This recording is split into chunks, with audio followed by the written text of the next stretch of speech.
Alright mga kapatid, nandito na naman po tayo sa isang reaction video. May panonoodin na naman tayo galing po sa ating Kabayan News PH. Ayan, ang title po ng ating panonoodin na galing sa Kabayan News PH, Breaking News.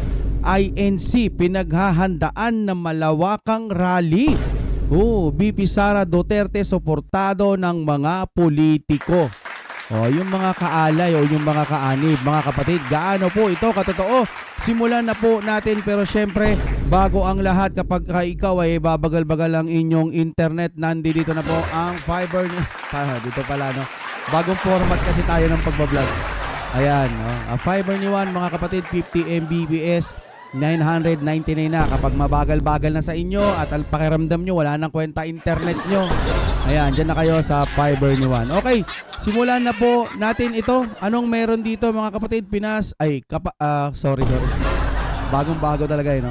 Kabayan News PH, simulan na po natin. Gaya po ng inyong narinig, sapagkat ito Kong at Nason ay gaya din po ng inyong alam, sinerkular na po sa lahat ng mga kapilya, sa lahat ng pagsamba, dito pong Miyerkules at Huwebes. Dito po sa Metro Manila, ang narinig nyo rin po sa circular, gaganapin po at makikita-kita tayo dyan po sa Liwasang Bonifacio sa Maynila.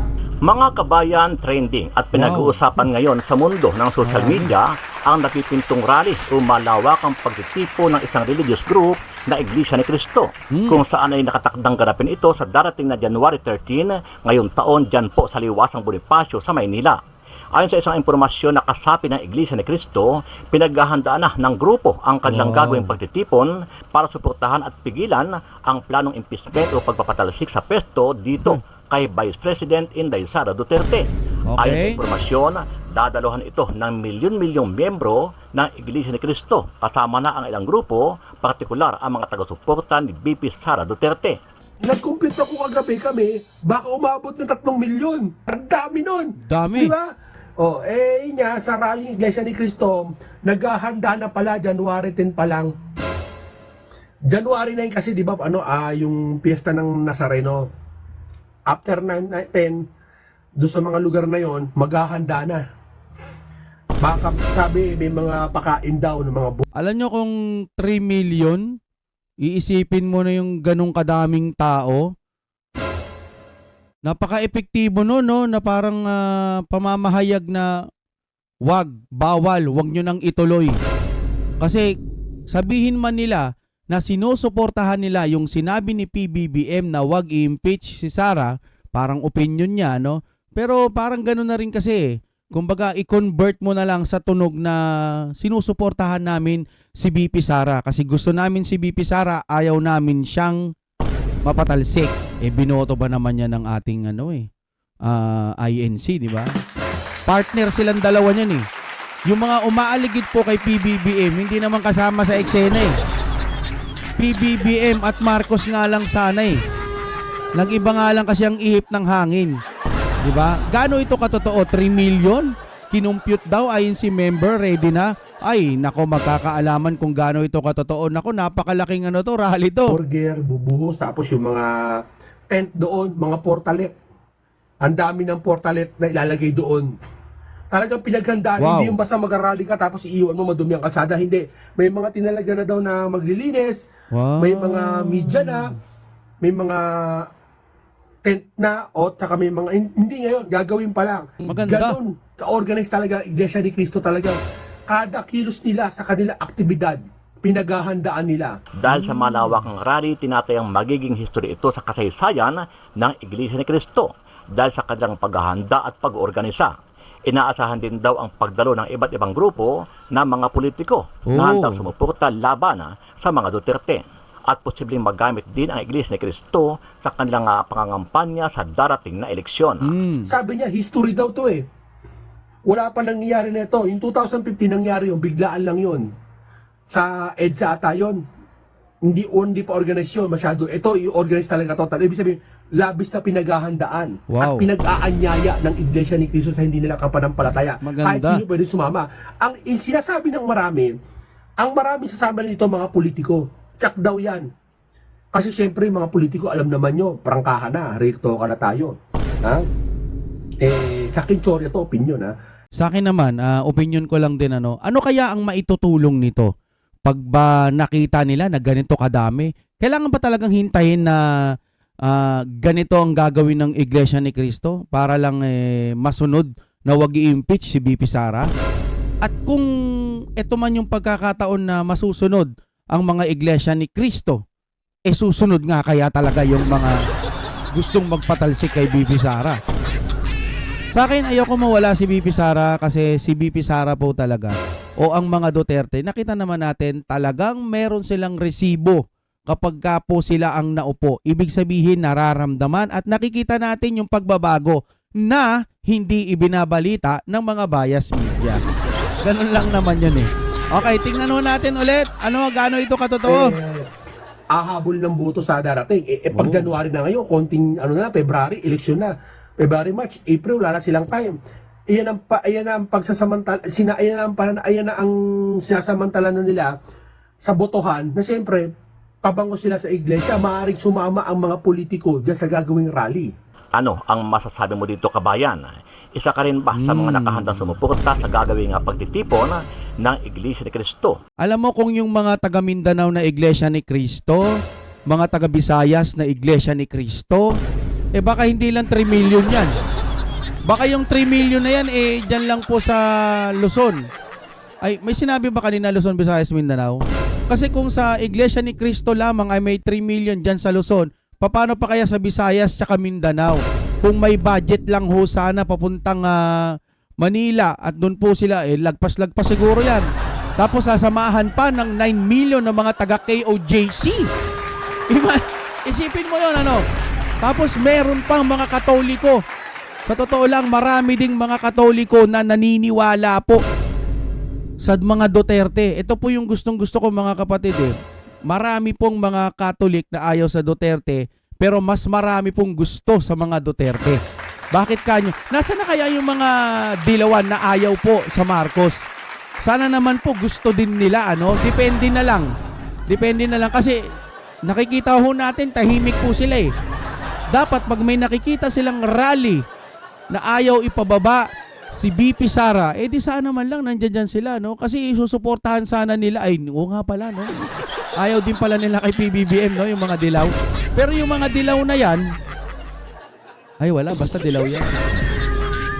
Mali, dilaw pala yun, Okay, tuloy muna natin. Para kontrahin ang pagpapatalsik kay BP Sara Duterte. Yeah. Sama-sama nating panuorin ang buong video at pakicomment nyo po ang inyong mga reaksyon at sarili Adjust ko lang opinion. video ko, Pero bago yan, sa mga hindi pa po nakasubscribe sa ating channel na Kabayan PH, Yes. pakipindot po ang subscribe button at pakiclick na rin ang notification bell para lagi kayong updated sa mga bagong upload natin na legit at napapanahong balita. Maraming pong salamat. Yeah. Pero marami ako nasagap na balita nga, nagkwentuhan kami about sa mga rally. May na mga balitaan din sila na kinuwento sa akin na naghahanda na ng labis. Hindi ang iglesia rin pala, yung mga kabilang grupo. Ha? May mga kabilang grupo na kasama sa iglesia na hindi pa kilala masyado kung ano ba yun. Pero madami na papuntang Liwasang Bonifacio. Mapupuno yung Liwasang Bonifacio. Doon pa lang sa grupo, hindi pa sa INC. Yung pala sa iglesia, kasama ang Calabarzon, Batangas, Calamba. So ito nga, yung parang buong Luzon nga, Tapos yung tiga Marinduque, ang Marinduque pa lang, tas bababa. Tawid dagat yan Sasama pala sa lokal. Ang Iglesia ni Cristo sa lokal ng mga tiga Marinduque, sasama rin. Yung sa Marinduque, nabalitaan ko, mga nasa, ang sasamang kapatid doon, mga nasa 20,000. Uy! Marinduque pa lang yun. Puno na yung Liwasang. Ang dami nun. Ito na atang hinihintay ng lahat. Kailangan pagbigyan ito. Halimbawa, paano naman kung hindi na pagbigyan ang mga taga-iglesia ni Cristo? Sige, nandiyan na, nananawagan na po ang ating mga mahal na taga-iglesia ni Cristo. Sige, nandiyan na sila. Paano kung hindi po sila pagbigyan ng ating Pangulo o yung mga namumuno dyan, pinipilit pa rin nilang i-impeach si BP Sara? Magkakaroon ba ito ng part 2? O hindi naman kaya, talagang aanib na rin. Ibig sabihin aanib, siguro sasama na rin yung mga ibang Katoliko na sumusuporta sa mga Duterte, Luzon, Visayas, Mindanao, KOJC at iba pang mga religion na gusto po si BP Sara. Paano na? Ano nang gagawin nila? Ito na ata yung magiging bagong people power kung sakasakali. Okay. Panoorin pa natin mga kapatid. Ha? Nasa 3,000 ng kasya doon. Tapos ito nabalitaan ko sa San Pablo, nasa San 40 Pablo. mil yata. Tapos yung Batangas, 50 mil. Kung Dami. maaabot ko, tapos yung Metro Manila, ay itong Muntinlupa, San Pedro, Binyan, abot ng mga 50. Kung nag-complete ako kagabi kami, baka umabot ng Ang dami 3 pala. milyon. Di ba? Kasama na yung mga OMG. pahaba. Ang dami nun. Di ba? Ngayon, sabi, nagkakwentuhan niya at nabasa ko sa search. Ito, nabasa ko lang ito. Hindi ko sigurado ito. Baka magkaroon nga ng people power. Oo. Hindi ko Kasi baka ganun ng bagsak eh. Ay, ang dami nun. Ang dami kasing mga taga-iglesia. Baka, sabi niya, di umano. Pero para sa akin, baka ganun nga. Kasi kung sa people power, marami din naman. Maraming, di ba marami? Pero ito, milyon ang bilang. Ay sus mio, marimar apo. No? Eh kung may budget pa itong mga taga kay OJC na kanina ko pa pinaulit-ulit kasama ng mga Katoliko, agoy, ang dami nun. Magkakaisa lahat sila. sigurado kung paano procedure ng people power. Pero base dito sa mga code na binasa ko, ibinigay sa akin, ewan ko kung totoo to, pero mamaya babasahin ko sa inyo, no? Ayun. Yung kasi nagbantayan niya kami sa kapilya, nagpausap-usapan. Ang sarap pala no pagbantayan doon, maluwalhati. Pag uwi mo, hindi ka pagod, tsaka ligtas ka kasi parang yung canopy nila, di ba, matibay na pader yun sa taas. Kahit may nagpaputok ng baral at may ligaw na bala, hindi ka tatamaan kasi ang kapal nun eh. Ganyan kakapal yung canopy, yung pahaba nilang canopy sa ganon, kapilya nila. Ang Sana lang hindi magkaroon ng ano no, ng hahagisan, yung mga ganon. Nako. Sa bagay sa kanila naman masusumbungin, pero wag sana hong ganon. Bawat isang Pilipino na sasama diyan sa rally ng Iglesia ni Cristo, napakahalaga. tibay no, kahit siguro, bagsak ka mo ng ano yun, hindi mawawasak yun. No? Oh, yun nga, sa rally Iglesia ni Cristo, naghahanda na pala, January 10 pa lang. January 9 kasi, di ba, yung piyesta ng Nazareno. After 10, doon sa mga lugar na yon, Ako yung yun din, yung mga Nazareno, ang dami din no, kung sakasakali. maghahanda na. Baka, sabi, may mga pakain daw ng mga burger, bubuhos, tapos yung mga tent doon, mga portalet. Ang dami ng portalet na ilalagay doon. Wow, ready. Talagang pinaghandaan, hindi yung basta mag-rally ka tapos iiwan mo madumi ang kalsada. Hindi. May mga tinalaga na daw na maglilinis, may mga media na, may mga Nice tent one. na, o saka may mga, hindi ngayon, gagawin pa lang. Yung nabalitaan ko, ewan ko kung gaano katotoo yun. No? Sabihin, kung totoo talaga yun, ganun, ka-organize talaga, Iglesia ni Cristo talagang, Magaling. kada kilos nila sa kanilang aktibidad, pinaghahandaan nila. Kung gaano Magaling, nila, magaling. saka pinagpapanata nila, ipinapanalangin nila talaga labis na pinaghandaan. Sabi niya, history daw to eh. Wala pa nangyayari nito. Yung 2015 Wow. nangyari yung biglaan lang yun. Sa EDSA ata yun. Oo, ito itong Hindi pa video. organize yun masyado. Ito, i-organize talaga total. Ibig sabihin, labis na pinaghahandaan at pinag-aanyaya ng Iglesia ni Cristo sa hindi nila kapanampalataya. Kahit sino pwede sumama. Sana ganito rin yung ibang religion, ano, hikayatin nila. Alam natin na di man natin maiwasan na talagang kokonekta talaga ang politika sa religion. Eh. Hindi maiwasan yan. Eh. Ang sinasabi ng marami, ang marami sasama nito mga politiko. Tsak daw yan. Kasi syempre mga Oh. politiko, alam naman nyo, prangkahan na, rito ka na tayo. Oh. Ha? Sa Kinchorya to, opinion ha.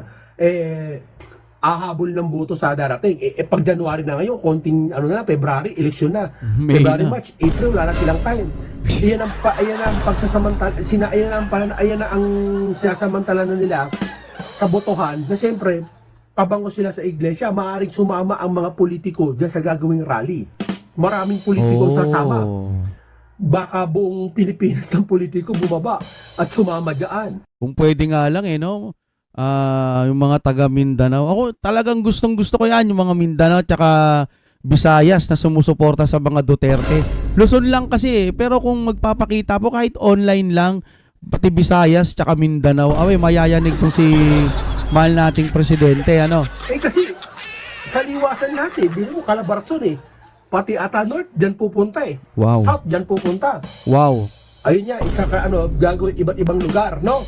Ngayon, sabi na marami, hindi sa akin gagaling to nabasa ko lang sa mga komento at sa mga naririnig, mga ibang mga personalidad na kilala din sa lipunan, hindi ko na mabanggitin kung sino, baka mabaliktad ang sitwasyon na nagbibigay siyempre simpatsya sa Iglesia ni Cristo. Hindi naman simpatsya kasi ito nga para puro kapayapaan naman to ilusod ng Iglesia ni Cristo eh. Para sa kapayapaan to, hindi para sa anong bagay to. Totoo yan, ano. Ito kasi, sa palagay ko lang din at opinion natin, ano, PBBM at BP Sara, pinag-usapan siguro yan ng Iglesia ni Cristo na ito ang iboboto natin, unity. Gusto po ito ng Iglesia ni Cristo. Tapos, malalaman-laman natin na yung mga iba, hindi naman sila ang bumoto kay BP Sara, pero gusto nilang bumitaw si BP Sara dahil sa kanilang mga ambisyon. Sarili kong opinion yan Ang pakiramdam ko malaking banta si BP Sara sa darating na 2028. Kaya nga kahit magkuyakoy na nga lang daw, narinig ko na rin to noon kahit nga magkuyakoy o mahiga na lang ito si BP Sara, kahit hindi mangampanya, mananalo at mananalo siya. Kasi ang mga tao may nakikitang mga resibo, may nakikita silang mga nagagawa ng BP Sara, ng mga Duterte kahit hindi sila mangampanya. Basta nakikita ng mga tao na nagtatrabaho ang Vice President, ang mga Duterte kahit sa Davao City, kasama pa rin sa top. Bakit yung Metro Manila hindi? Kasi nga may nakikita sila. Maayos. Ang iba kasi pag nakita nila, oy may budget, ay kinatkom, sana naman galing yan. Tignan mo lang yung Davao City, alam mo na kung saan napupunta yung mga budget. Ganun ho yun mga kapatid. Okay, kung nakarating kayo hanggang dito, maraming salamat po sa inyong panonood. Ito po ang inyong Kuya Deng mga kapatid. Palike naman po ng ating video. Maraming salamat sa panonood. At kapag ikaw ay babagal-bagal ng internet mo, magpalit ka na. Dito ka na sa Fiber no kasi biroy mo 50 Mbps 999 na. Napakabilis po ng internet yan. At pag nagka-problema, wala namang problema yan. Napakabilis po ng internet yan, kaya i-check nyo na, tawagan nyo na. Okay, maraming salamat po sa inyong panonood. Break it down.